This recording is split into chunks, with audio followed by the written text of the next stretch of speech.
from what state you're in, there are only two choices. And so if you're Mississippi, it's either Ole Miss, Mississippi State, Alabama, Auburn, so on and so forth. And you got to pick one. You can't just say, I don't care. That's heresy.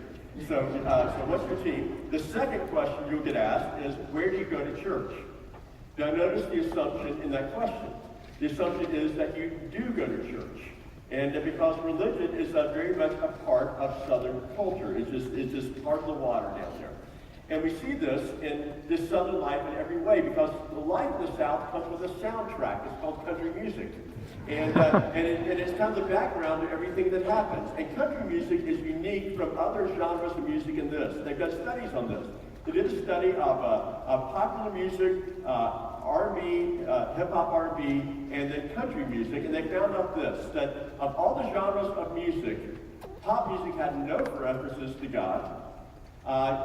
R&B and hip-hop had one song in the top 100 that had references to God. And among country music, of the top 60 songs in 2010, 23 had references to God and faith. And so it's just a part of country music. Now, the other thing you'll find if you listen to country music is, as Rolling Stone magazine put it, and we know Rolling Stone magazine is not exactly on the side of prudishness. Rolling Stone magazine says country music has a drinking problem. And that's because it has so many songs about drinking. In fact, in 2014, according to Rolling Stone magazine, out of the top 100 songs, 68 were about drinking. And so, this is how it works. You do a little day drinking with,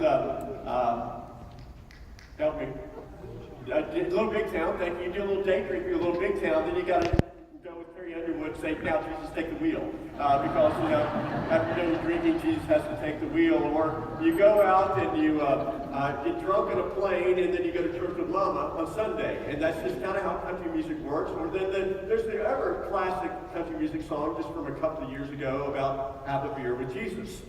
And if you look at that, if you think about, I'm not picking on country music per se, and nor am I advocating being a teetotaler, but it's simply a side example of an apparent inconsistency at least in some aspects of Christianity in our culture, and not just in the South. I think it's pervasive among Christians in our culture, where we have a passion for the veneer of religiosity, and yet less of a passion for the life transformation that religion demands.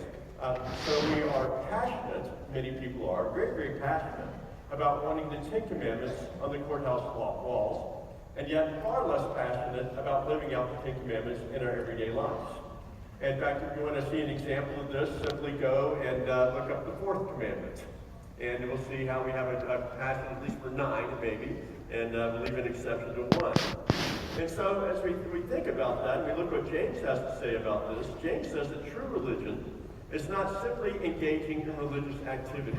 It's not just going to church, nor is it about simply what we profess, but true religion is demonstrated in what we do.